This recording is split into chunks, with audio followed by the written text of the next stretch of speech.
She's a funny old broad. She keeps you guessing. Hello, everybody.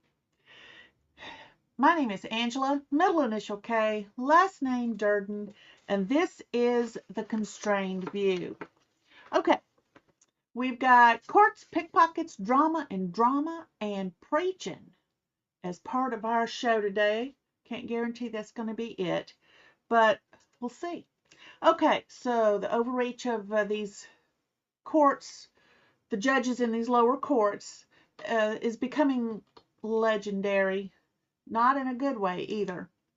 But it got me to thinking about the first kind of court setup that I became familiar with, and that was with Moses. Yes, that Moses that led the Israelites through, out of Egypt and into the wilderness, where they proceeded to do some not so fun things and made them end up wandering. They were not lost. They were not lost. They were wandering in the desert for 40 years so that their leadership would die off and the new generation coming up would be those that would go into the promised land and do what God said.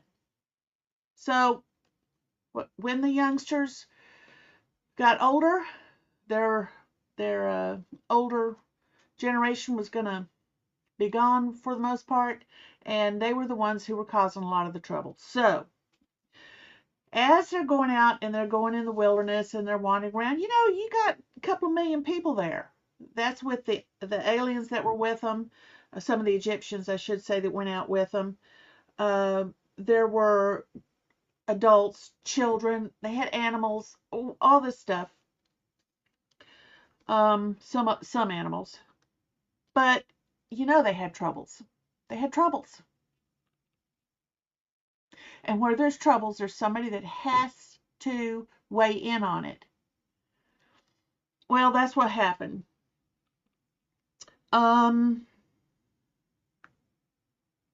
Let me see. It's Exodus chapter 18. Oh, let me see. What did I have that marked as? Chapter 18, Moses is talking to his father-in-law, Jethro. And he's telling him all about the adventures of them coming out of Egypt, and here's what they were doing, and here's why they have to, be where they are and in the state that they're in. And Jethro must have been a wise man, because he was sitting there listening to his son-in-law telling him all the things that were upon him that he must do. And the next day, it says, starting in chapter 18, Exodus chapter 18, verse 13, it says, "And it came about on the next day that Moses sat down as usual to serve as judge for the people. And the people kept standing before Moses from the morning till the evening." Troubles, troubles, troubles, drama, drama, drama. And Moses' father-in-law got to see all that he was doing for the people. So he said, "What kind of business is this that you are doing for the people? Why do you alone continue sitting, and all the people continue taking their stand before you from morning until evening?" Then Moses said to his father-in-law, "Well, because the people keep coming to me to inquire of God. In the event that they have a case arise, it must come to me, and I must judge between the one party and the other, and I must make known the decisions of the true God and his laws." At this, Moses' father-in-law said to him, "It is not good the way you are doing. You will surely wear out, both you and this people who are with you, because this business is too big a load for you. You are unable to do it by yourself. Now listen to my voice.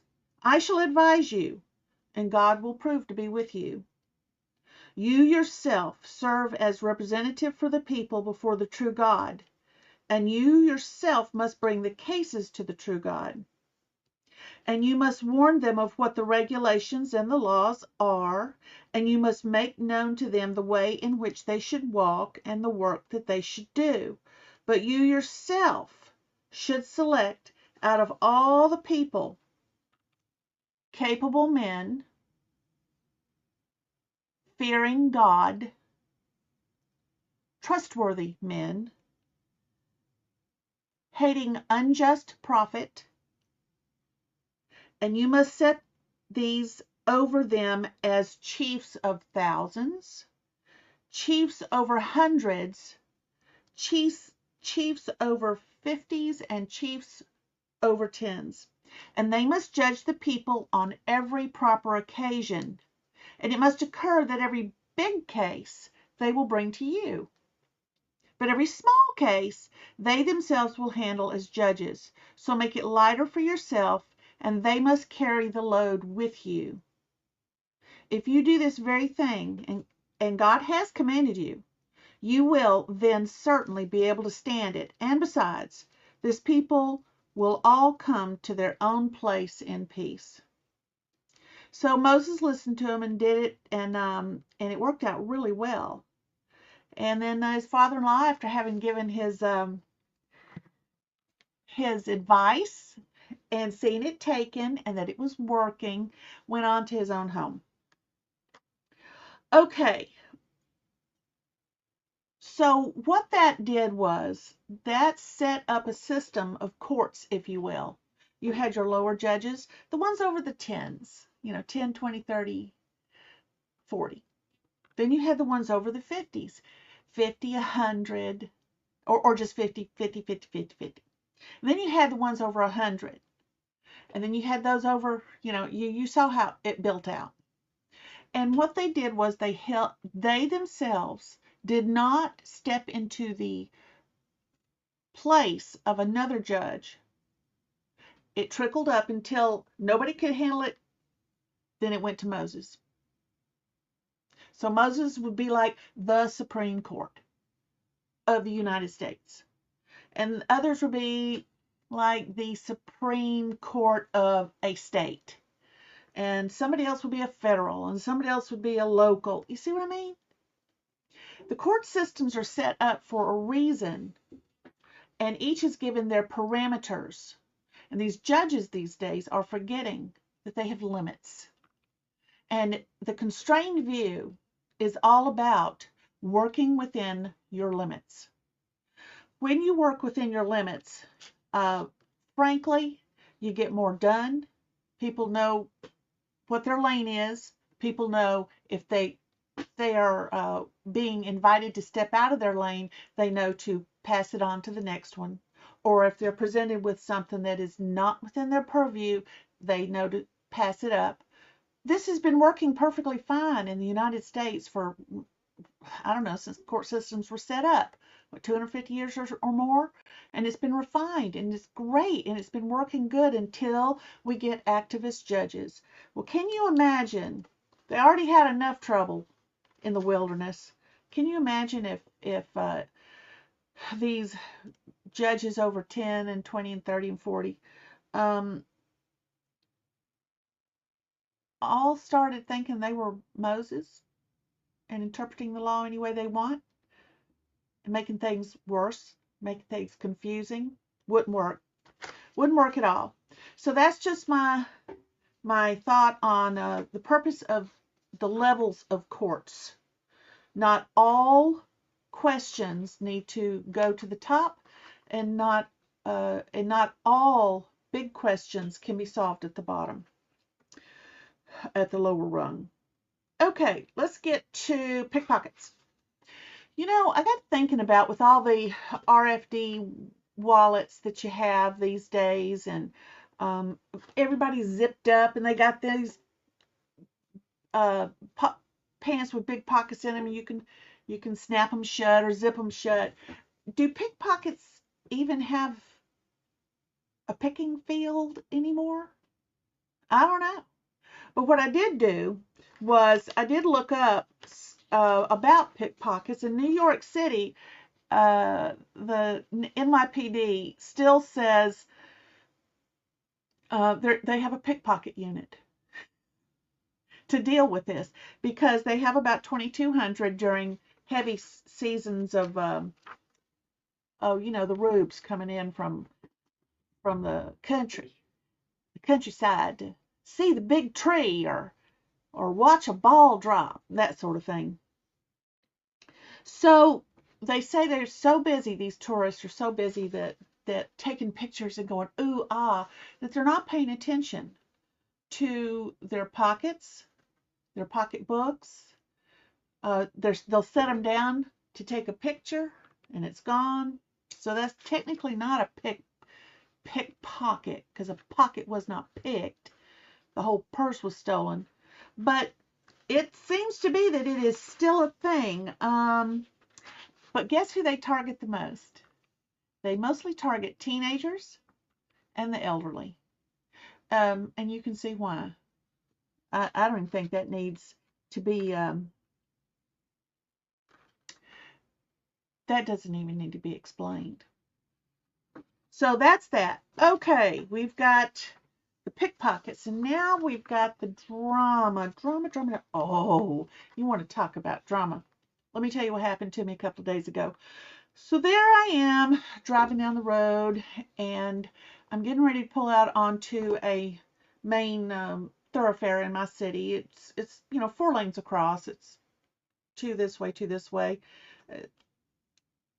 It's a busy street, but it has its downside moments. So you can turn right onto the street easily. So there I am sitting at a stop sign, looking down here for the traffic, and it gets clear. And I go, oh yay! So I give it some gas, and I'm pulling out onto this main street, when in the front part of my vehicle, you would call it the engine compartment, but it wasn't the engine. I knew it wasn't the engine. It was something lower than that. And the only thing I could think of was that it was the transmission. I said, my God, that transmission, it sounded like somebody had taken a huge canvas bag and held it at both ends, and it was full of small metal pieces, and they were just shaking it like this, and my vehicle wouldn't go.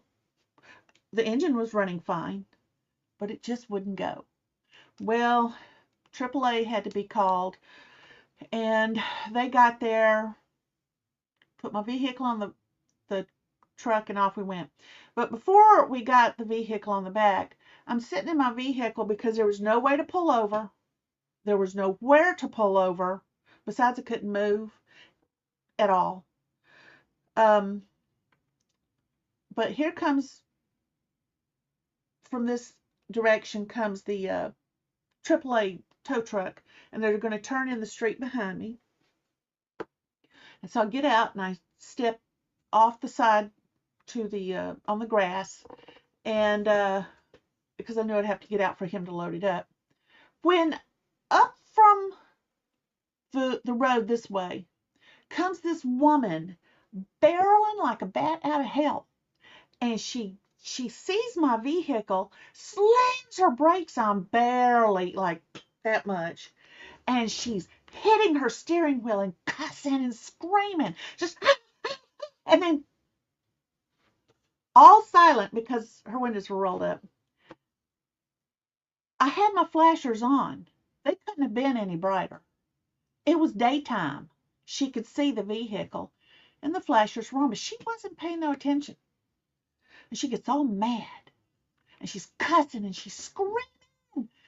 And I sort of step around in front of her, and I go, yoo-hoo. And she goes, what? And I said, broke down. Flashers are on?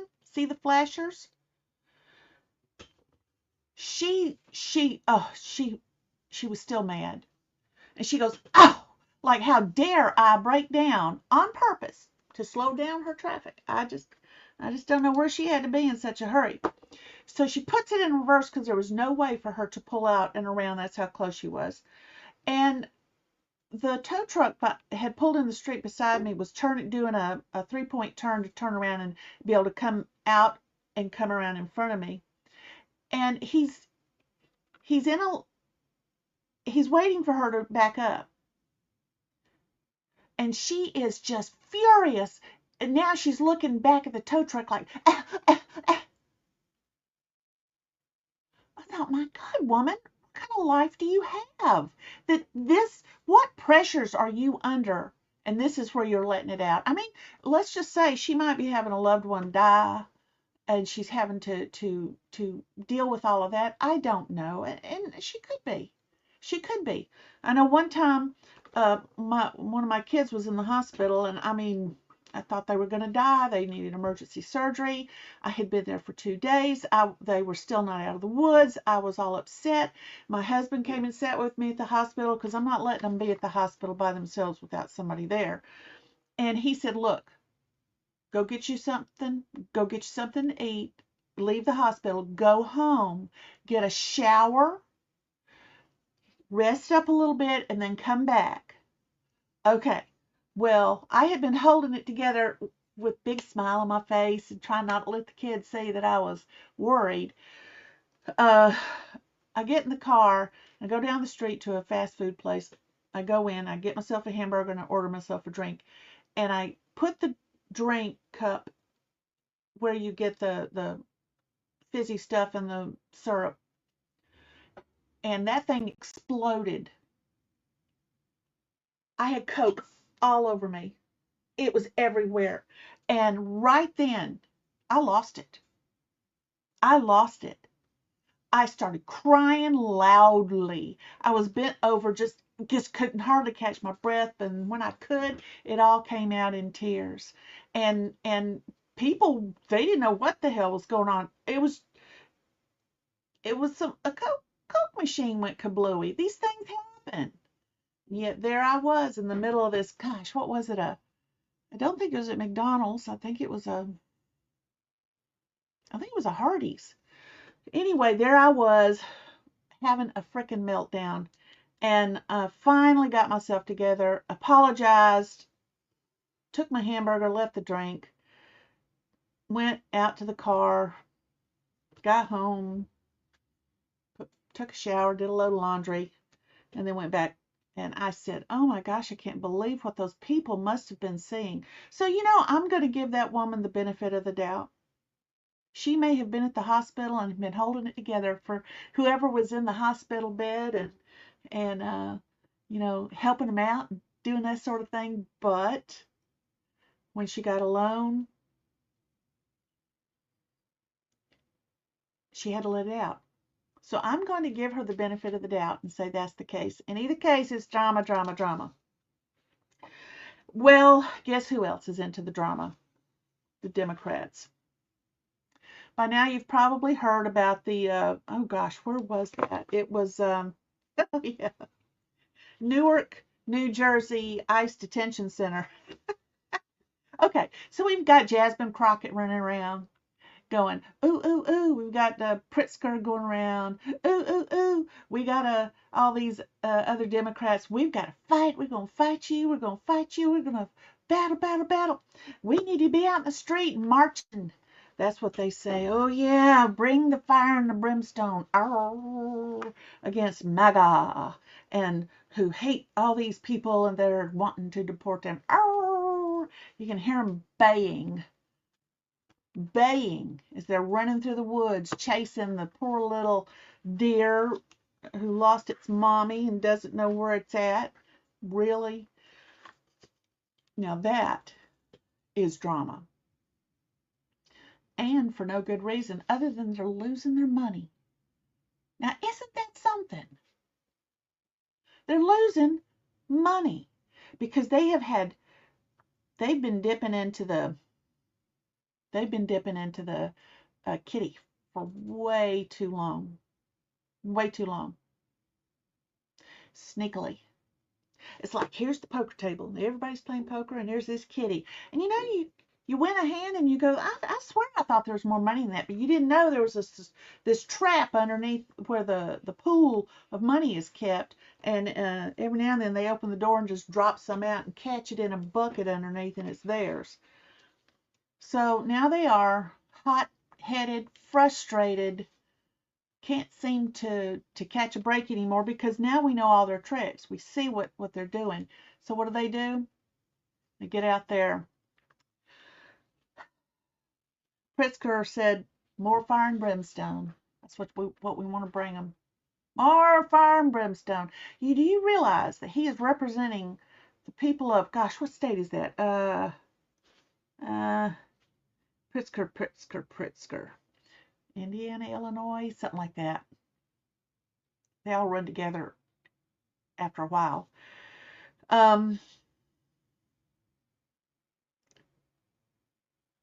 They represent the people,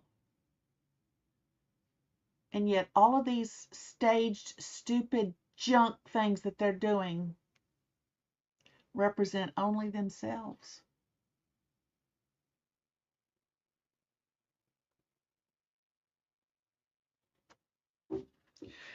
And now they're getting arrested. So the New York mayor, what is his name?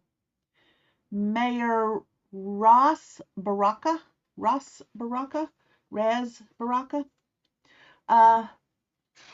Him and a whole bunch of, some from Congress, some from the local government, the state government, I should say, there, and those from the United States Congress, if I remember correctly, decided they were going to demand due process at an ICE detention center for these terrorists coming in, that they're wanting to deport. They're out there marching for due process, due process. Well, that's where they were getting their due process, was at the ICE detention center. So what do these idiot Democrats do? What do? I'll tell you.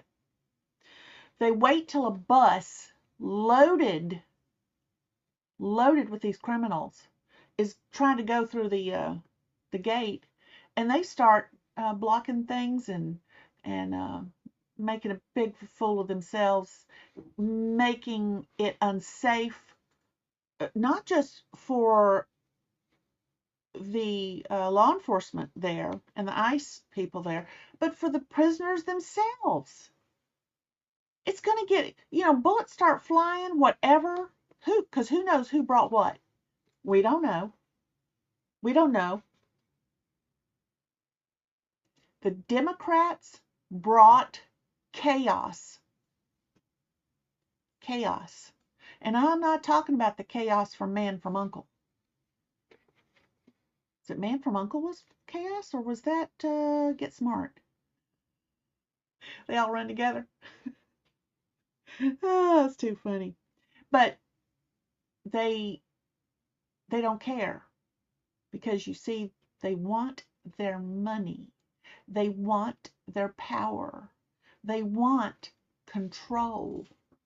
They want to keep law protecting them only and hurting everybody else.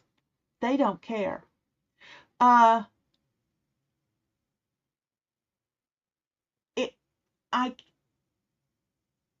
read about stuff like this in other places, and I've heard about it in other countries where they're doing this, that, and the other. And you think, oh man, there's just no way that would happen here. Well, the Democrats have proved me wrong.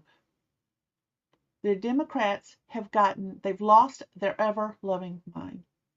And it's just a bunch of drama for no good reason at all. So that is that. Now, let's see here. We've talked about and let me tell you, so we get to the place where my vehicle is, my shop. I told him to take it down to my guy. They were only 6 miles away. And so the AAA guy, he's driving me down the road, and in fact, he knows right where I'm going, because he says, oh yeah, I've brought vehicles there before.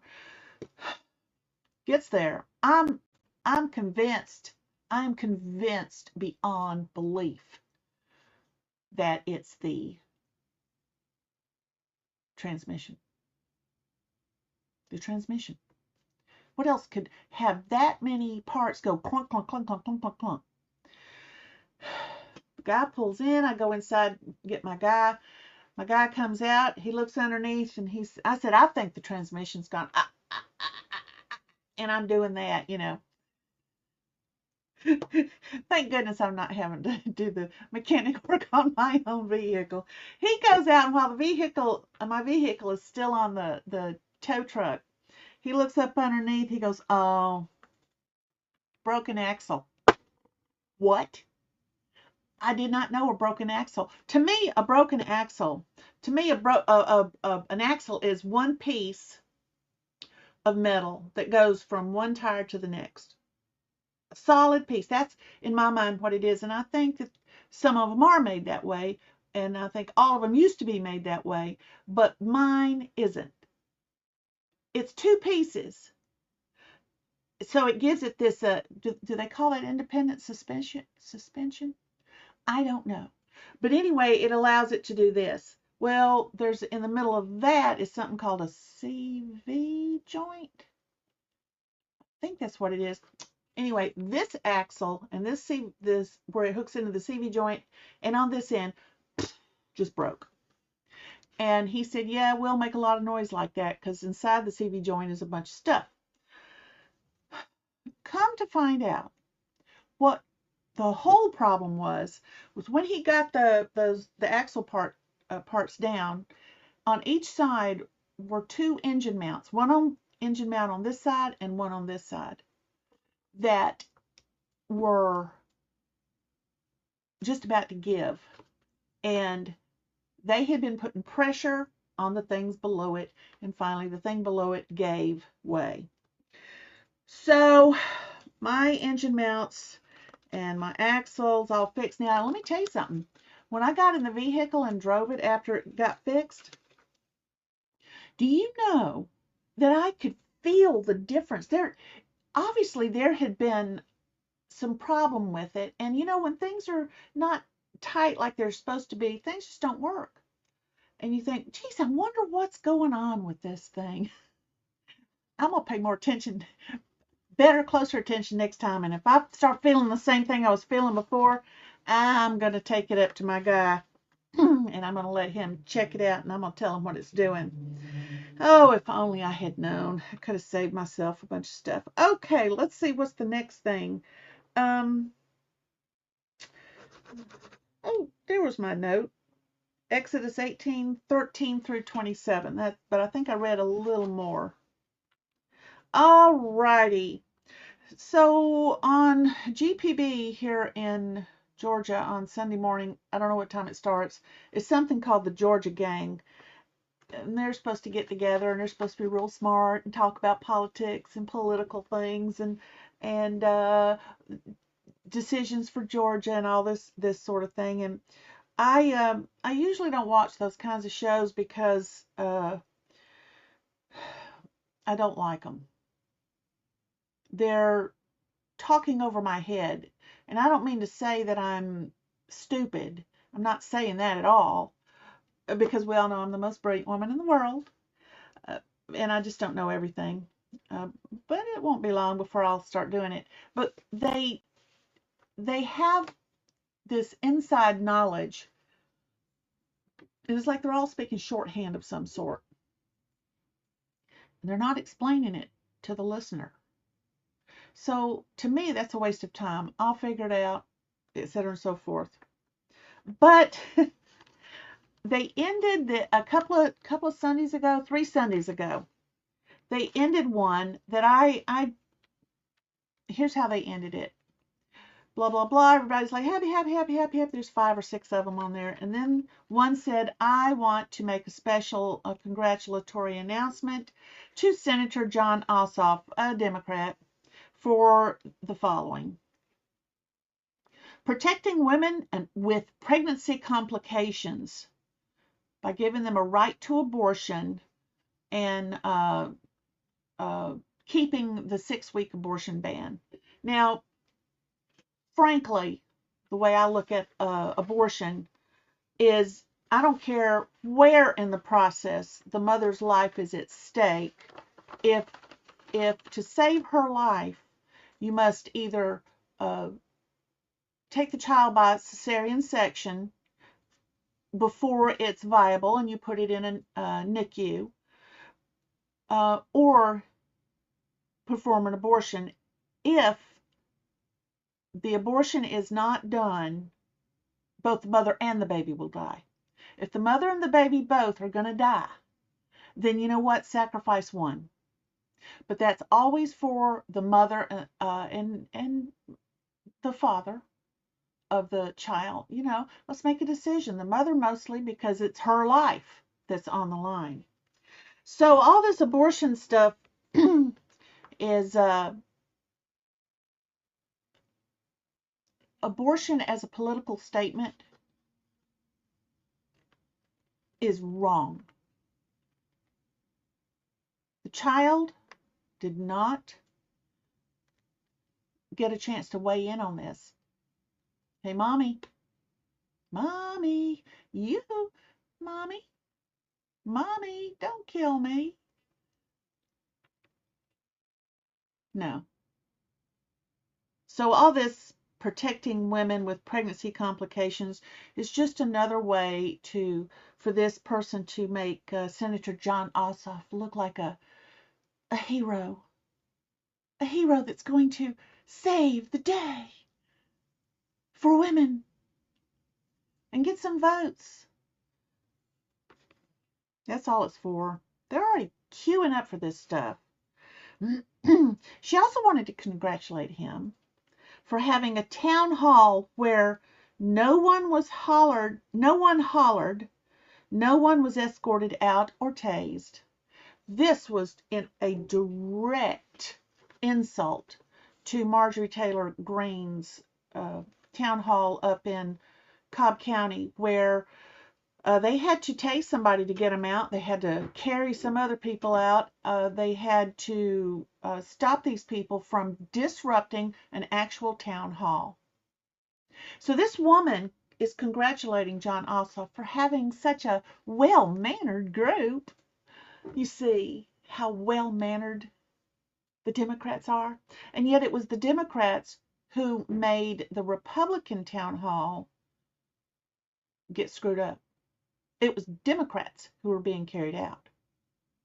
So she actually, whether she knew it or not, this woman at the end of the Georgia gang, and her tone of voice was so holier than thou, made me want to barf. But what she didn't realize is that she was in fact insulting the Democrats because they could not act responsibly or civilly when they went. They purposefully went to make a show. They showboated their way in and out of that room. And it wasn't the Republicans. The Republicans left on their own would have had a nice, quiet, civil meeting. In fact, they did after the disruptors were gone and they were Democrat. So it was a backhanded slap against her own party. That's how stupid these people are.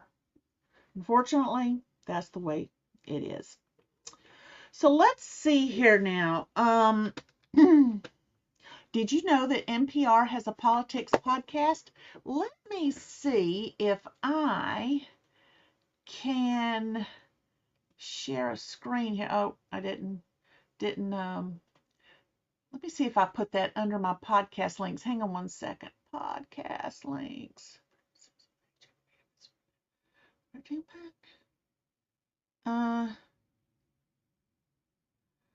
No, I didn't put it in my links. Well, anyway, NPR has a politics broadcast now. I might have to watch a few of them to see how they're doing. Everybody wants to do a podcast. Everybody. And they think that that is the thing that's going to bring back their power. The Democrats do. People like me, we're citizen journalists. We come out, we find these things, we let people know, because there's a lot of people that watch, say, my podcast and other podcasts that don't watch anything else. and they see, oh, I didn't know that. Oh, I didn't know that. And they get their information all kinds of ways. Mainstream media is dead. It's over. Their viewer ratings are so low.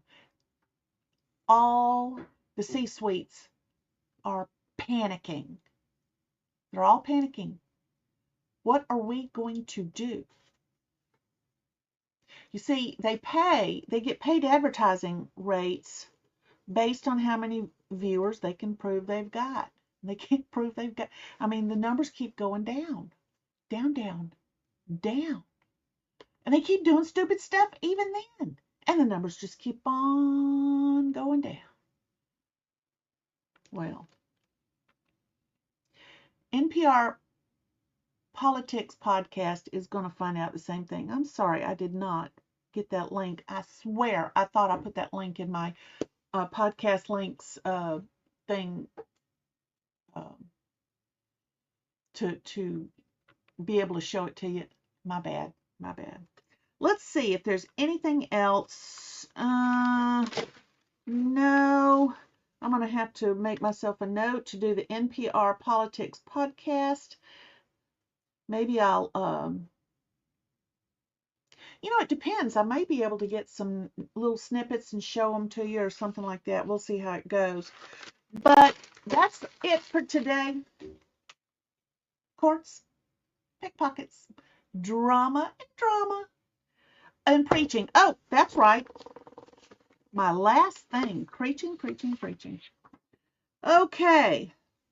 In the United Kingdom, a Labour-run council, and they spell it Labour, in 2 Hampshire towns, were going to pass an injunction banning Christian street preachers in 2 of their towns there in Hampshire. One of them, Rushmore Borough Council, reversed its legal action after sustained opposition from local faith leaders and conservative councillors. This was reported in the Christian Post by Anugrah Kumar. I don't know who that person is. A little bit of history for you, just in case you're thinking, oh, that's just terrible. How dare they do that? Well, let me tell you something. During World War II and up until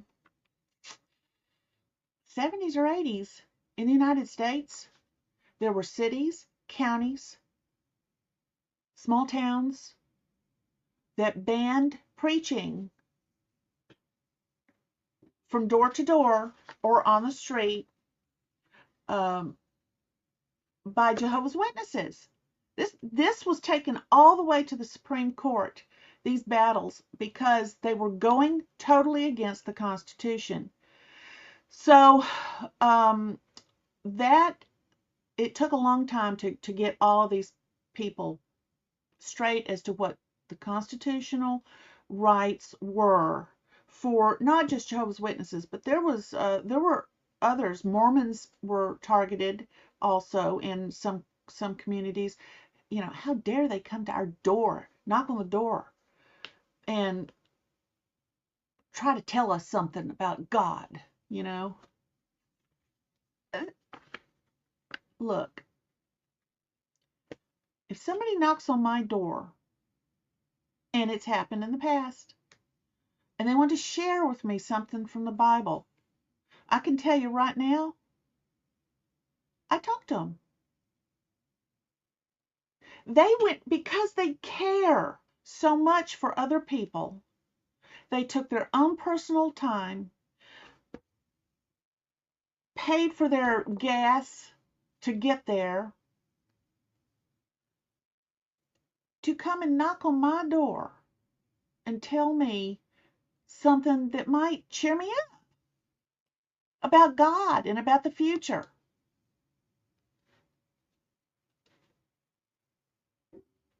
this is not a bad thing. And there's criminals who have heard such messaging and realized that that was what was missing in their lives, stopped their criminal behavior, and became productive citizens. That benefited the community also. You see how it works? And yet, why are these Christians, why do people still want to ban Christians?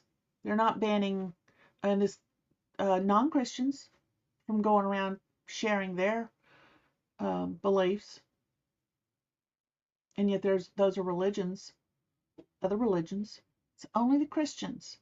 Well, there's reasons for that. And the reason is because Almighty God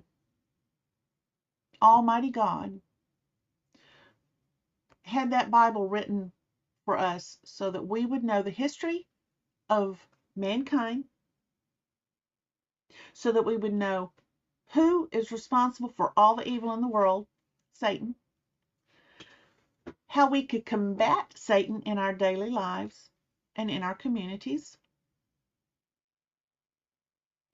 and how this is all going to end. And it will end in God's favor with his Son, Jesus Christ, who is the king of that kingdom that he set up to handle this battle with Satan. It's going to be handled quite well and once and for all time.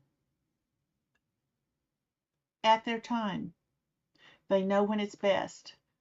I do not claim to know all of that.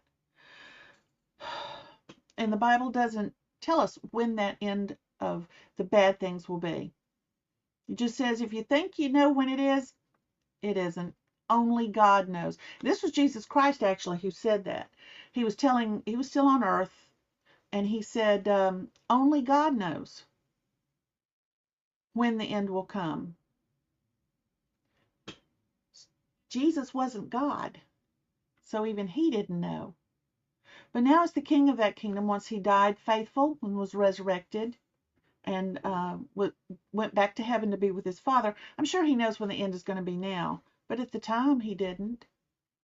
But he knew his Father had it well in hand. And Satan is the one behind all this anti-Christian stuff. It's Satan. He wants Christianity dead. It's not the first time he's tried it. He's done it in the Soviet Union, and they give on it every now and then, and then sometimes they just turn their head and let you do whatever. Done it in Japan, done it in every country. Let me just so it's been every country, every governmental type has done it. From constitutional republic based, which is the United States, to the worst communist dictatorship you can imagine, they all come after Christians first. They want them gone. And the reason is because they represent a real threat to their authority. And, Satan doesn't want his authority questioned. And his followers, Satan's yes men here on earth, and yes women, they don't want their authority questioned either. So when anybody says you do not question my authority, you're speaking to somebody who's working for the devil. And I've never liked it when somebody told me not to question. And when I ask why, I was born asking why. But why? Yeah, okay, but why? Okay, yeah, but well, let's just back up here a minute. Okay, but why? And the Bible gave me those answers as to why a lot of people don't want to have their authority questioned. Ever. No way, shape, or form. And that's why we need to keep speaking about the Bible. The Bible has the truth of the history of mankind and how we're in this mess that we're in and how it will be solved. It's there. You can't just open it up and read it and go, oh, one chapter, all my questions are answered. No. It is a rich, rich history. 66 tiny books to make up this one full volume.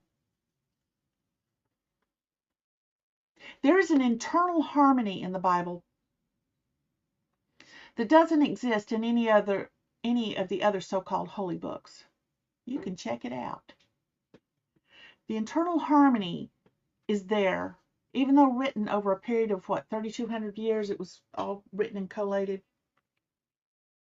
The reason the internal harmony is there is because it had one author, and that was God. So a human with a short life wrote some things down. Those things got passed along until finally Moses gets them all, and he starts putting these things together. Genesis, Exodus, Leviticus, Numbers, and Deuteronomy. He's putting all these things together. He has the history of Adam and Eve and the snake in the garden, who was used as a ventriloquist dummy by Satan. Don't believe anything else, because that's what it says. Has that in from that time, and the very first prophecy, Genesis 3:15, very first prophecy, after Adam and Eve disobeyed. Genesis 3:15 was the first prophecy, and in that prophecy, God let us know what the end result was going to be. And it has been nothing but the rest of that book, all the way to the very last chapter of Revelation. We see the outworking of that prophecy. And there's several pieces to it, but it all flows together. It works together. And it is clear. And the internal harmony does not lie.